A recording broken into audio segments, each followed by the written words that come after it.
नमस्कार साथियों, आज के क्लास में हम आपसे बात करेंगे डिफरेंशियल इक्वेशन मतलब अवकल समीकरण।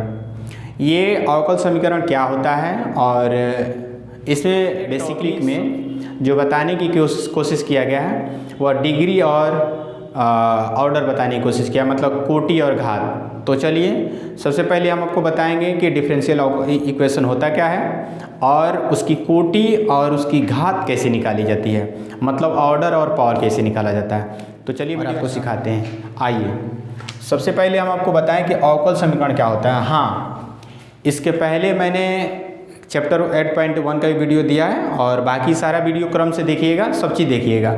मेरा वीडियो देख रहे हैं आप तो कलम कॉपी जरूर लेकर बैठिएगा। इससे क्या होगा, मैथ इंप्रूव होगा। जब भी कोई बात बोला जाएगा उसको नोट डाउन कर लीजिएगा। इससे मैथ इंप्रूव करने का ये बहुत सी शानदार और ज़बरदस्त आइडिया है। सब चीज़ आप इसको लिखिए, पढ़िए और सीखिए, अपने दोस्तों के साथ शेयर करिए। देखिए, मैथ पढ़ने की एक अलग ही कला होती है। मैथ को जब तक आप कला से नहीं पढ़ेंगे, सिर्फ पढ़ने से नहीं होता, उसका एक कला होता है। जब तक आप कला से नहीं पढ़ेंगे तो उसका कोई फ़ायदा नहीं होने वाला है। तो इसके पढ़ने के लिए आइडिया है कि सबसे पहले कॉपी कलम लेकर ही बैठें। जब भी कुछ चीज़ आपको मिलता है जो आपके लिए बहुत काम का हो तो उसको प्लीज़ नोट डाउन करिए, एक का डायरी बनाइए, नोट्स बनाइए। इससे काफ़ी मैथ इंप्रूव होता है। देखिए, अवकल समीकरण बेसिकली क्या होता है, मैं एक छोटा सा 2 से 3 लाइन में आपको उत्तर बता दूंगा कि अवकल समीकरण क्या होता है। देखिए, अवकल समीकरण का मतलब है कि कोई भी चर हो और कोई अचर हो। अचर और चर से कोई मतलब नहीं, चर हो और उसका डेरिवेटिव भी हो, मतलब उसका डिफ्रेंशिएशन मतलब dy बाई डी एक्स भी हो।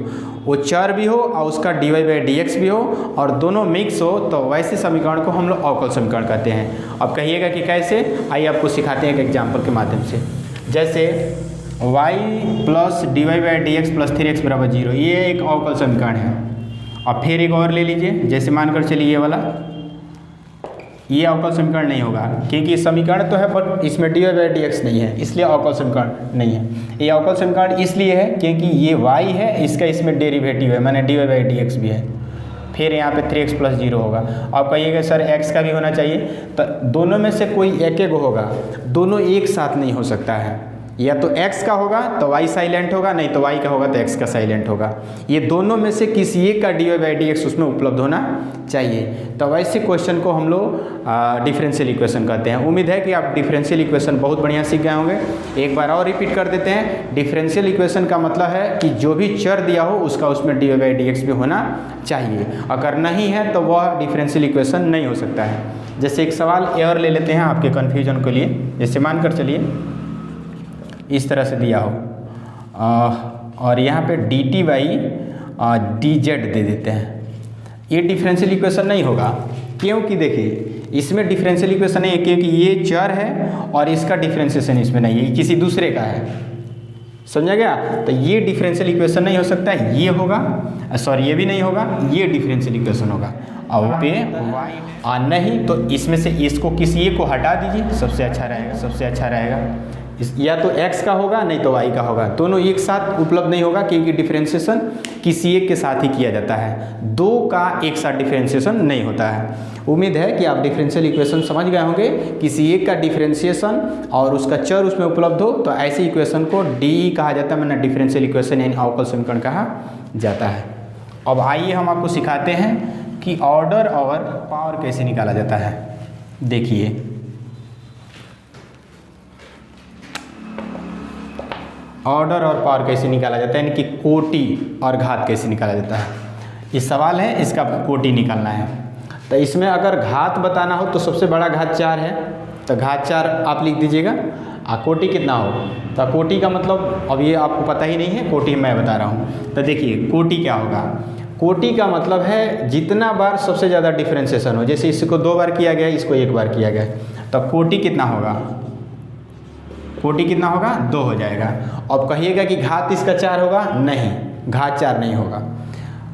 घात वही लिया जाता है, यानी कि पावर वही लिया जाता है जो डिफरेंशिएशन के पावर हो। देखिए इसका पावर कुछ नहीं तो 1 है, तो इसका घात कितना हो जाएगा, घात 1 हो जाएगा।